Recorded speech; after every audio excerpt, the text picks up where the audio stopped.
Okay, thanks. Thank you, Chris, and good afternoon to everyone. Thank you very much for finding the time to join us in this teleconference. As usual, I will, as Chris said, make some brief comments, and then obviously happy to take your questions. Last week, IATA released an update to the impact on airline revenues that we are seeing as a result of the COVID-19 crisis. In Europe, air traffic is currently only operating at 10% of last year's level. The result is that we now think European passenger demand will fall by 55% compared to 2019. And airline passengers' revenues will be down by $89 billion or 82.4 billion euros. For reference, this is a deterioration from the scenario I reported to you actually a month ago. Then we estimated that traffic would fall 46% and revenues would be down by $76 billion. So it is clear that the prospects for European airlines are getting more desperate. That is bad enough, but there is even worse human impact of all this. Each job created, as I mentioned before in other occasions in an airline, it supports 24 further jobs in the economy. But conversely, every job lost in the airlines has a bigger negative impact in the world. The jobs at risk throughout Europe, directly and indirectly supported by aviation, are now estimated to be 6.7 million. That's an increase on the 5.6 million I reported in March. And we think the negative GDP impact across Europe could be $452 billion or 419 billion euros. Why have things got worse? There has been a greater impact than previously expected from the air travel restrictions introduced. The new analysis is based on a scenario of several travel restrictions lasting, travel restrictions lasting for 3 months, with a gradual lifting of restrictions in domestic markets, followed by regional and intercontinental travel. So it is clear that we are entering a very dangerous phase for European air connectivity. Several weeks ago, our chief economist, Brian Pierce, estimated that airlines had, on average, 2 months of cash in the bank. Since then, airlines have secured loans or financial assistance, but not all. And the airlines in Europe still face a $10 billion bill for refunds for flights that have been cancelled due to these imposed restrictions. It's therefore vital that governments accelerate their plans to support the industry, whether that is direct financial assistance or the provision of loans. We also require regulatory help. The biggest single thing we need right now is some flexibility on the rules to repay passengers for cancelled flights. We know this is controversial, but we need to consider the bigger picture. We don't want to deny any passenger their basic rights to a refund, but we're asking that the time frame to be extended to months rather than the current 7 days. That will give airlines the breathing space they need. Airlines are fighting for survival, but we're also looking at to plan for a restart of air connectivity once restrictions are being lifted. This will not be straightforward. The industry has never been grounded for this extended period of time before, so a restart of this level has never been attempted. It is unknown territory to all. To help with that, IATA is hosting a series of regional summits to bring governments and key stakeholders together to maximize the chances of an orderly restart. And we have identified a number of requirements to ensure a successful restart. First, confidence-building measures will be needed to encourage a return to travel. It is clear we are heading for a deep economic recession. This will mean governments providing economic stimulus. Coordinated measures to ensure that travel is safe will also be needed. Secondly, governments should lean on the industry's operational expertise to ensure efficient results. In other words, Measures shouldn't be introduced in a similar fashion to the various rules that came into effect after 9/11. At the end of the day, that will ensure a better implementation of government policies. Thirdly, we must ensure that any new standard introduced are globally harmonized. Mutual recognition will be an essential tool for the successful implementation. Finally, any measures introduced by governments should have a clear exit strategy in mind. The world will rely on airlines and air connectivity to restore the global economy, and a successful restart of the industry will be crucial. Harmonization and coordination of measures will be vital. I don't want to speculate on what health measures will be needed at this time, but as always, we will be led by the science in terms of what can be implemented and what is effective. Public confidence will not be enhanced if measures differ considerably around the world. So in summary, the economic situation for the industry continues to deteriorate. That will have an increasing negative impact on jobs and GDP in Europe. We estimate 6.7 million jobs at risk. Government relief is vital, not only to minimize this impact, but also to ensure airlines remain able to maximize their contribution to the economic recovery to come. And we're also looking to work with governments to ensure that the restart of the industry, when it comes, gives people the confidence that they need to travel once again. With that, I'm happy to take any questions. Thank you. Thank you, Rafael. That's great. Thank you very much. So we do have some questions coming in. The first is from Lawrence Frost at Reuters.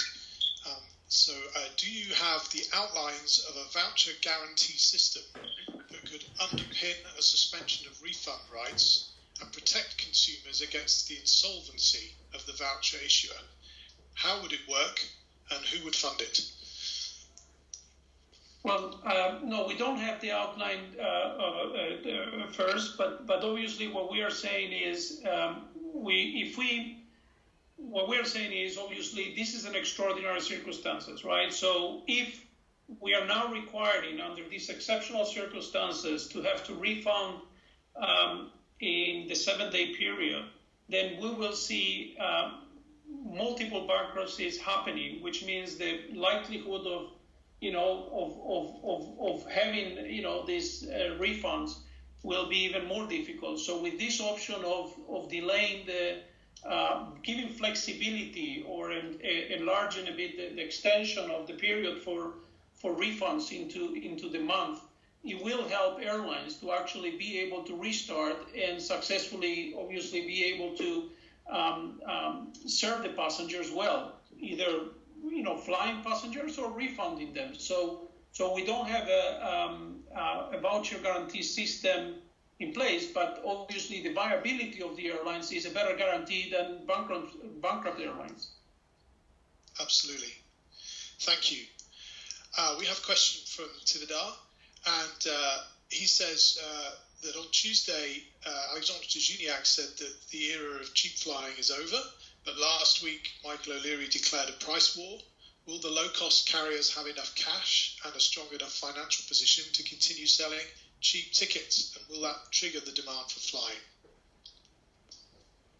Well, I think what we are saying is obviously that we are looking into the restart, as I said before, and in these discussions, obviously, we require global efforts because we are aware, obviously everybody is aware that the restart will not necessarily, we are not going to be able to restart in the same conditions that we were operating before. These conditions need to be aligned and well to keep passenger confidence in place. But also if the concern is if there are extensive limitations, let's say, there are talks about either social distancing or the separation of certain seats or blocking of certain seats on an aircraft, and that will limit capacity, which means it will make air travel more expensive, because obviously if you're limiting the capacity of an aircraft, that will be the case.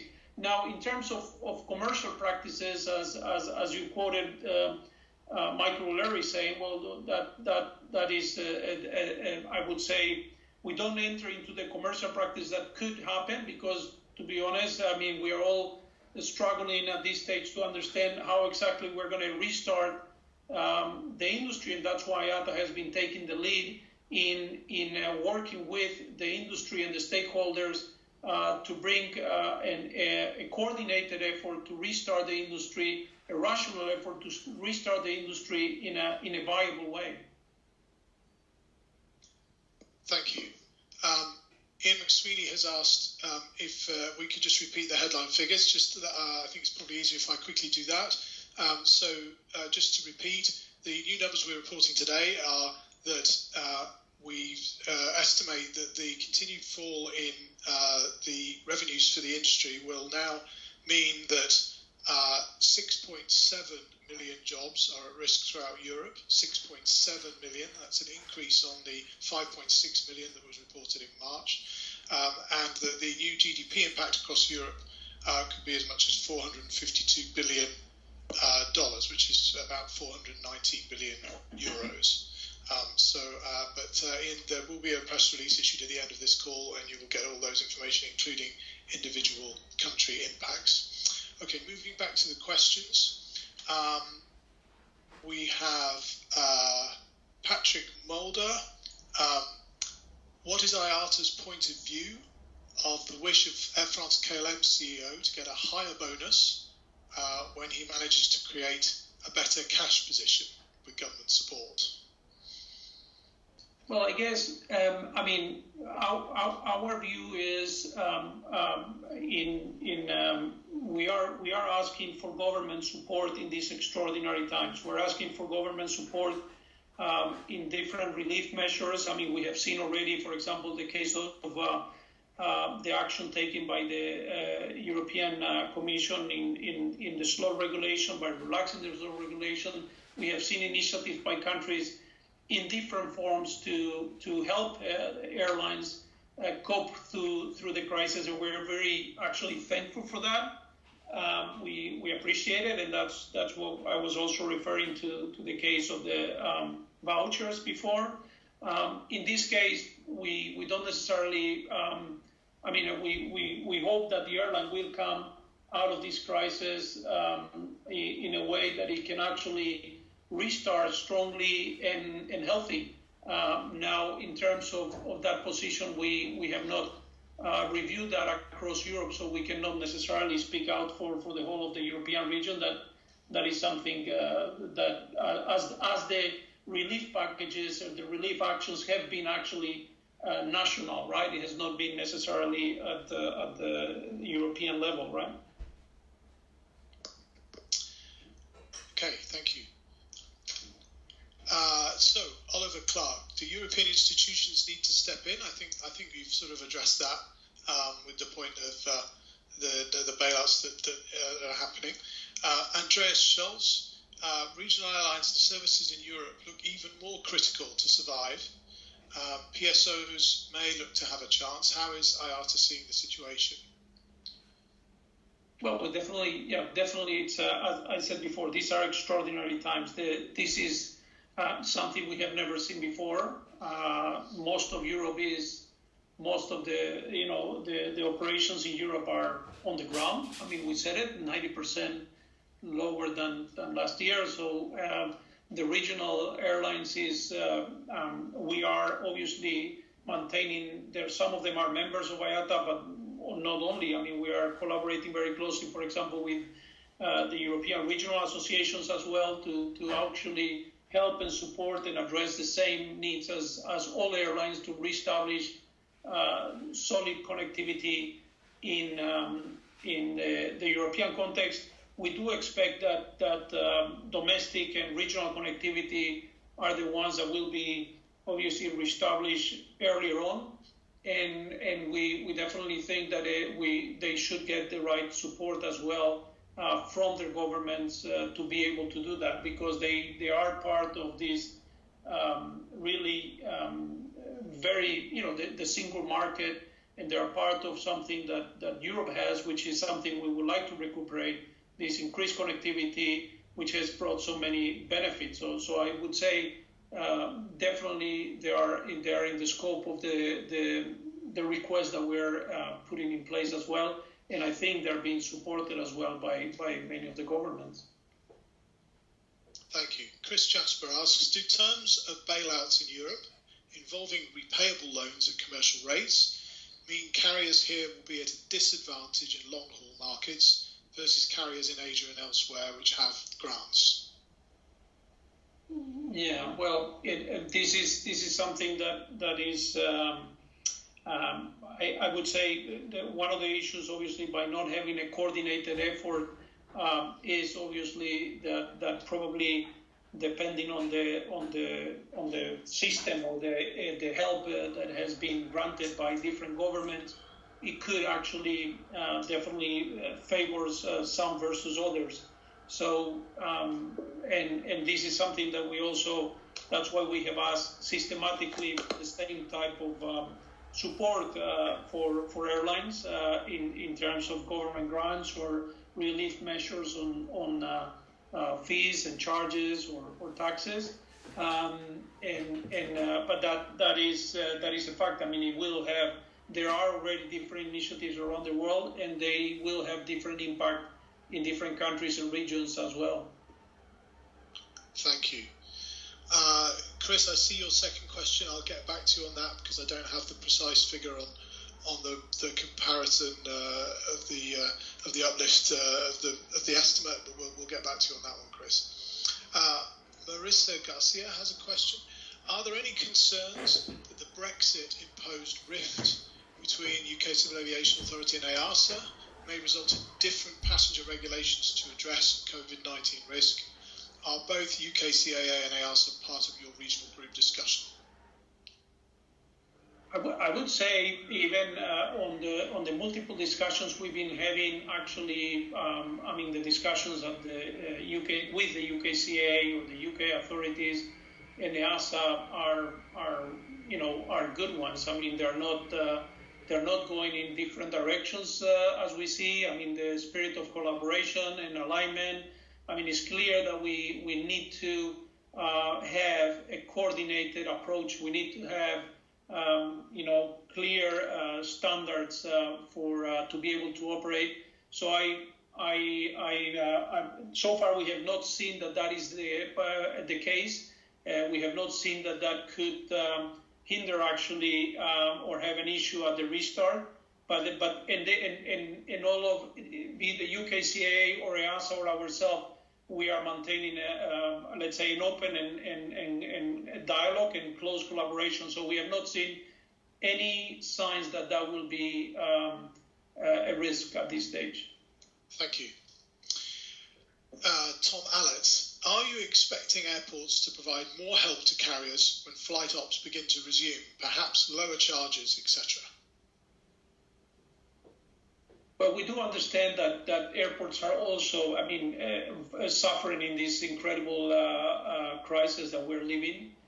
We do understand that they are also in need to a solid and coordinated restart. So we are working together with airports, and this is part of the action that we have called on the regional summits that we have conducted worldwide, and ACI and airports have been involved in the discussion. So obviously the idea is to work together and request whatever is, a common understanding of mutual needs to make sure that we do address this challenge together, because there is no other way to get out of it. So we have requested reduction in charges. We have requested reduction or alleviation, let's say, in terms of charges, fees, and taxes as well.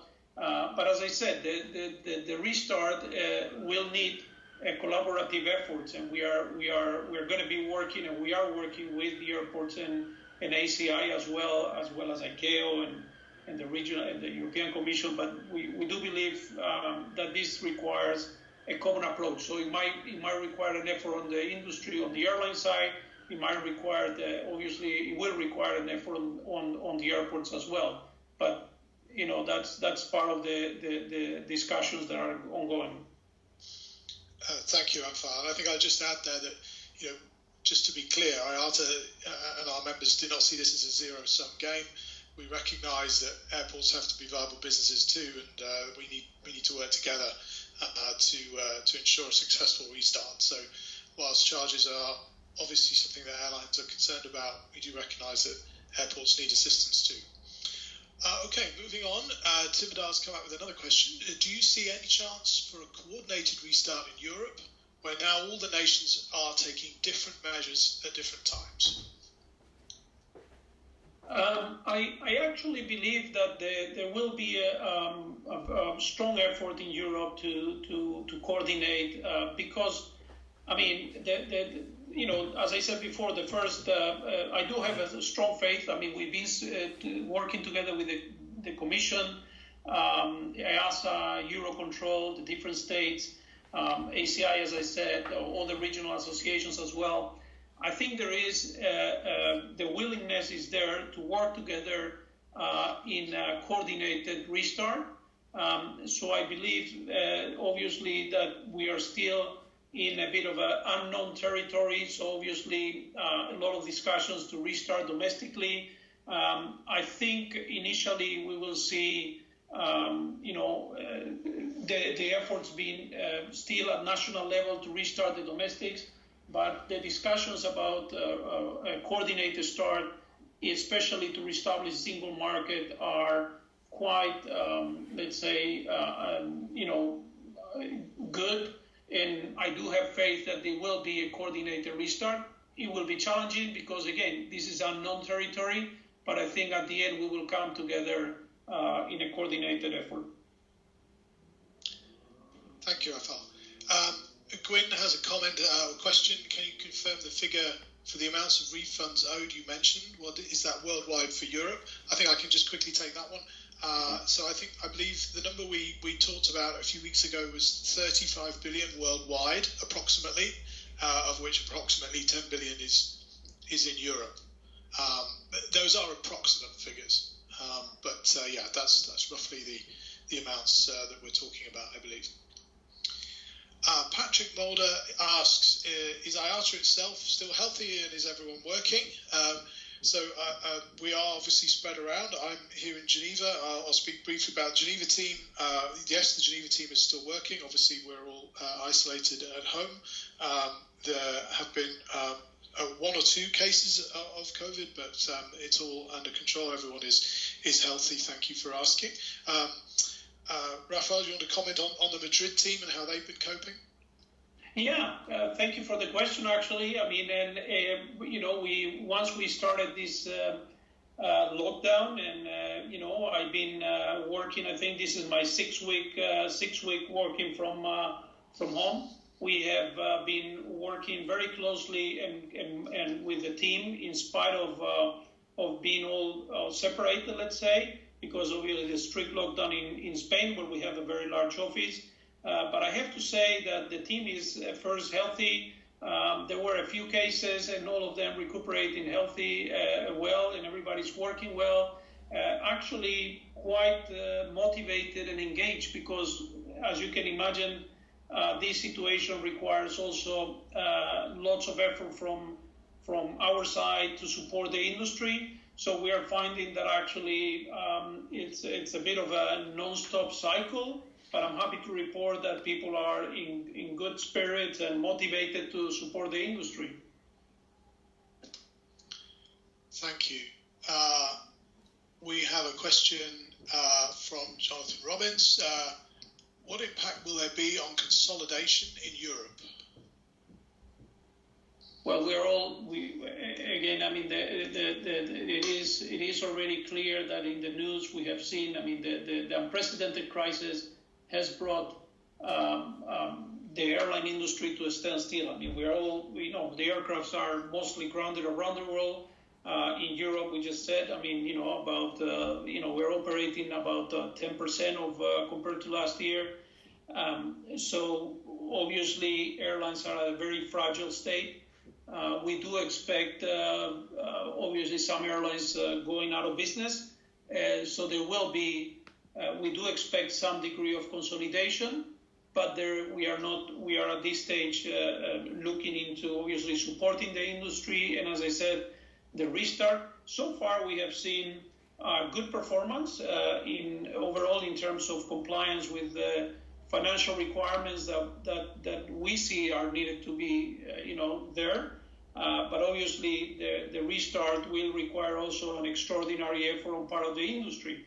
And we have to remind that when we started the crisis, the airlines, we estimated an average that airlines in Europe had 3 months cash reserves, right? That was at the beginning of it. And so obviously this is going to put the many airlines all of them are suffering, and obviously some of them, probably will suffer more than others. There will be some degree, or we expect to have some degree of consolidation, but we don't have any specific figures on it. Thank you. And a similar question from Andreas Schulz. Do you see a post-corona trend of state-owned airlines such as Alitalia? Well, we have seen different, as I think I said it before a couple of times already, we have seen different reactions from governments in how to support the industry. We have had some either alleviation on payments of certain, charges, fees, or taxes. We have seen alleviations on even some salary cost. We have seen different formulas being applied. We have seen extension of certain credit facilities, and we have also seen cases where governments are looking into, either investing or capitalizing, injecting some capital into certain airlines. So at the end of the day, yes, we might see some of it, but again, it's an uneven field by now. And it could happen, yes. Okay, thank you. I don't see any more questions in the chat in front of me. I don't know, Rafael, can you see if there are any more? I believe we may have finished the questions, so unless anyone else has any points, so I'll just reiterate some of the key points just one final time. Currently, European air traffic is operating at about 10% of last year's levels, and we think that for the full year, European passenger demand is going to fall about 55% compared to 2019. That's an increase on our previous estimate, which was that we thought European traffic would fall by about 46%. And passenger revenues will be down by $89 billion. That is, again, an increase on our previous estimate of $76 billion. And this, therefore, has an increased impact on the jobs and GDP that is at risk throughout Europe. So the jobs directly, indirectly, and through tourism that are supported by aviation that are at risk, we now estimate to be 6.7 million. That is an increase on the 5.6 million that was reported in March. And the negative GDP impact across Europe could be around $452 billion. So a very serious situation. And we will be releasing a press release in the next half hour or so that will go into those numbers in a bit more detail at individual market level. So we have had some couple more questions in. So if you still have a bit of time, Rafael, we'll take those. Marissa's come back. What is your best guess right now on when intra-European travel will fully return? Yeah, it's a good question. It's a good question. I think by now we don't know. I would say that's the first answer, because it all depends on how fast we're able to align on the measures that need to be put in place to reestablish those, and that's why there are some discussions on, well, should we start bilaterals, and and it might be the case. That might be easier to put in place. There is also, we have to realize that different, the challenge being here, different realities across Europe, right? There are some countries which are at a more challenging stage on the spread of the virus, others which are a bit better.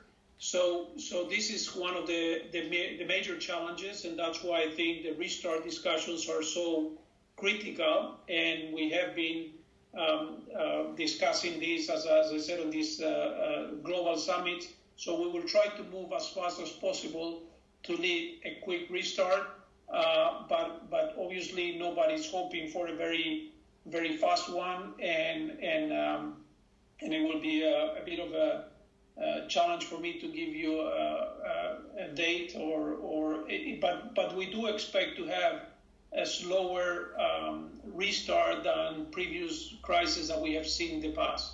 So the expectations are not to have such a fast rebound as we have seen in other crises in the past. So we've never seen a case like this before, and we expect that this is going to be slower in time.